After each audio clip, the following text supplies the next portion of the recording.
আমরা কিচেনে সব কিছু হাজির হয়ে গেছি। আজকে রান্না হবে কলমি শাক ভাজা আর চিতল মাছের ঝোল। মাছটা কেটে নিয়েছি। আর এই যে এইগুলা এই রসুন ছেঁচা, মরিচ কুচি আর পেঁয়াজ জিরা, এই শাকটা ভাজা হবে এর জন্যে। আর যাবতীয় মশলাপাতি এখানে আছে, মাছ রান্না হবে। এখন আমি শাকটা কেটে নেব।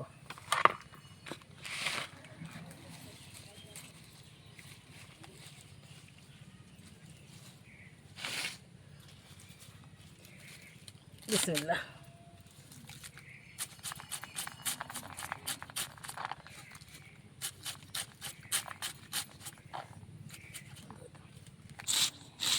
এই যে শাকগুলা কুটা হয়ে গেছে, আর এই হাতেরটুকু হলেই হয়ে যাবে। শাকগুলা কেটে কুলো ভর্তি হয়ে গেল। এই শাকের ভাজা হবে। এই শাকগুলার নাম কলমির শাক। কলমির শাক খেতে খুব স্বাদ। হাটে থেকে কিনে কিনে খাওয়া হয়, আমি আবার বাড়িতে লাগিয়েছিলাম। তোলার সময় তো দেখাইলাম, আমার কলপাড়ে আমি লাগিয়ে রেখেছি। তাই আজ বাড়ির শাকের রেসিপি বানাবো। উনানটা জেলে দেব। শাকটা সম্পূর্ণ হয়ে গেল। এই যে মাছটা ভাজার জন্যে আখাটা ধরে ফেললাম। এখন এই যে আখায় আগুন দিলাম, কড়াইটা দিব। দেওয়ার পর সরিষার তেল দেবো। সরিষার তেল দিয়ে মাছটাকে ভাজা করে নেব। ভাজা করে নেওয়ার পর মাছের ঝোল হবে আর কলমি শাক ভাজা। এই যে উনানটা ধরে ফেললাম। তারপরে সরিষার তেল দেবো কড়াই। এই যে কড়াইটায় সরিষার তেল দিলাম, মাছ ভাজা হবে। সরিষার তেল ঢেলে দিলাম। এবার মাছে লবণ আর হলুদ মাখিয়ে দিব। লবণ হলুদ মাখিয়ে মাছটাকে ভাজবো। মাছটাকে ভেজে তারপরে ঝোল হবে। সুন্দর করে মাখিয়ে মাছটা হলুদ লবণ। চিতল মাছ, বড়ো মাছ হলে খুব সুন্দর স্বাদ হয়। এই মাছগুলা মাঝারি, বড়ো না। নিলাম, মেলা দিন পর গ্রামে চিতল মাছ আসলো। আমাদের তো পুকুর নেই, আর এদিকে বছর খুব খরা, মাছ কিনা ছাড়া খাওয়া হয় না। বিসমিল্লাহ।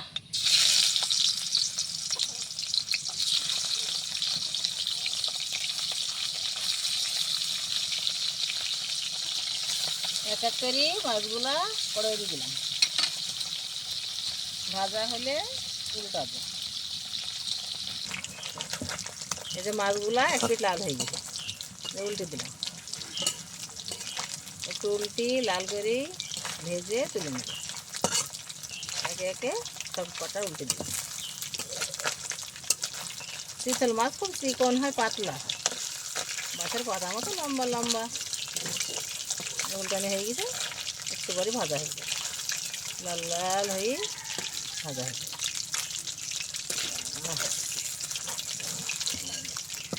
মাছগুলা মুচমুচি হয়ে সুন্দর ভাজা হয়ে গেছে। এই যে বাটিতে তুলে নিলাম, আর সুন্দর মুচমুচি করে ভেজে সব মাছগুলা ভাজা হয়ে গেছে। আমার ভাজা হয়ে গেছে। এবার আমি পেঁয়াজ দিব তেলের উপরে। পেঁয়াজ কোচানো দিয়ে দিলাম। তেল তো কড়াই আছে, আর একটু করে দিলাম সরিষার তেল। পেঁয়াজটা লাল করে নিব, নেওয়ার পর মশলাপাতি দিয়ে দেবো। ভালো তাড়া করে লাল লাল হয়ে যাবে। এখন জিরি, রসুন বাটা, পেঁয়াজ বাটা, শুকনো মরিচ বাটা, লবণ, হলুদ ঢেলে দিব। যে বাটিতে সব একসঙ্গে আছে ঢেলে দিব। একটু পানি দিব, একটু পানি ঢেলে দিলাম। মশলাটা একটু ফুটার পর মাছগুলা দিয়ে কষাবো, কষিয়ে ঝোল করবো।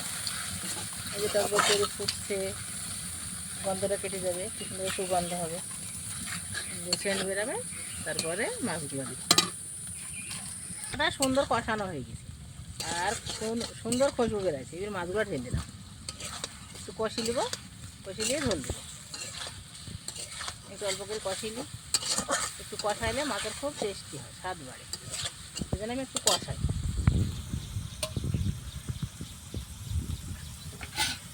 ঝোলটা দিয়ে দিলাম, ফুটলে আমি ফেলবো। এই যে মাছটা ঝোল দিলাম না, এবার ফুটে গেছে, সুন্দর হয়ে ফুটছে। আর এদের ধুমো বেড়েছে, ভাব বেড়েছে, খুব সুন্দর হয়ে গেছে। আর একটু পর নামি ফেলবো। সুন্দর হয়ে গেছে, ঝোলটা মরে গেছে, অল্প একটু ঝোল আছে। এবার মাছটা নামি ফেলবো। বিসমিল্লাহ।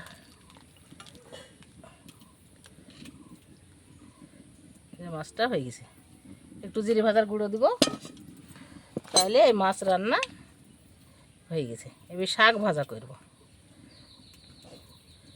শাক, কলমি শাক ভাজা।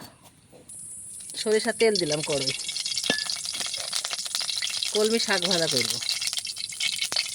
সরিষার তেল, এই যে রসুন থেতলানো, এগুলা এগুলো মরিচের কুচি, গোলগুলো করে কাটলে তো মুখে পড়ে না, শাকের সঙ্গে ভাজা হয়ে যায়। আর এইগুলো পেঁয়াজ কুচি। শাকে কিন্তু আর কিছু দেবো না, লবণ দেবো খালি, লবণ দিই ভাজা করে। জিরি, আদা, মশলা কিছুই দিতে হবে না। শাক, কাঁচামরিচ, রসুন আর পেঁয়াজ কুচি আর লবণ, এটা দিয়ে শাক ভাজা হয়ে যায়। পেঁয়াজ, রসুন, মরিচের কুচি লাল হয়ে গেছে, সুন্দর হয়ে গেছে, দেখছেন তো জড় হয়ে গেছে। এইগুলো আর খাওয়ার সময় মুখে পড়বে না, সব শাকের সঙ্গে মিশে যাবে। এবার শাকটা দিয়ে দিব। বিসমিল্লাহ।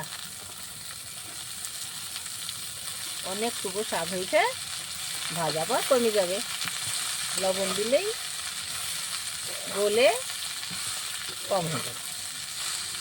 শাক কিছু দিয়েছি, কিছুগুলোতে আছে, লবণটা দিলে শাকটা সিদ্ধ হয়ে যাবে। আর লাড়াচাড়া করলে শাকটা সুন্দর হয়ে সিদ্ধ হয়ে যাবে। তাই এই যে লাড়াচাড়া করতে হবে। শাকগুলা পুরো ঢেলে দিলাম, একটু একটু লাড়াচাড়া করবো, ঢাকা দিয়ে দেবো। শাকগুলা সিদ্ধ হয়ে অল্প হয়ে যাবে, ভাজা হয়ে যাওয়ার পর নামিয়ে ফেলবো। তারপরে খাওয়া দাওয়া শুরু। সকালবেলায় রান্না হয়েছে বাড়িতে মাংস, করলা, তেতো করলার তরকারি, ভাত, ওগুলো খাওয়া দাওয়া হয়েছে।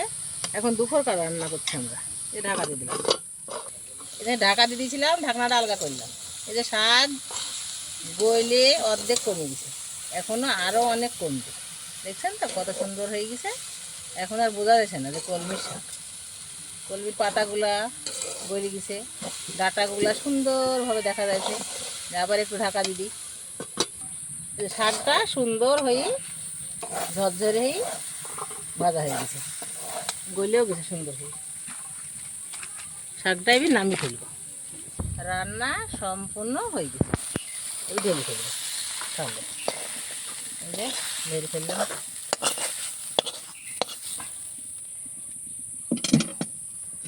দেখছেন তো, থালার এক থালা শাক হলো, মাছের ঝোল। তারপরে সকালবেলা মাংস করেছিলাম আর রুটি করেছিলাম, যে সেই মাংস। আজ সকালে আমরা তেতো তরকারি দিই আর মাংস দিয়ে খাওয়া দাওয়া করেছি, ওই মাংসটা এই যে বাটিতে। আর আজ মাছটা চিতল মাছ কিনে ঝোল করলাম আর কলমি শাকের ভাজা করলাম। এখন দুপুর তো, এখন ভাত খাওয়া দাওয়া হবে, সেই জন্যই তরকারিগুলো করলাম। একখানা তরকারি নিয়ে ভাত খেয়ে সুবিধা হয় না, সেই জন্য দুটো তিনটে তরকারি করতে হয়। দর্শক সবাই আপনারা ভিডিওটা দেখবেন আর লাইক, শেয়ার, কমেন্ট করবেন, সাবস্ক্রাইব করবেন। আপনারা সবাই ভালো থাকবেন, সুস্থ থাকবেন। আল্লাহ হাফেজ।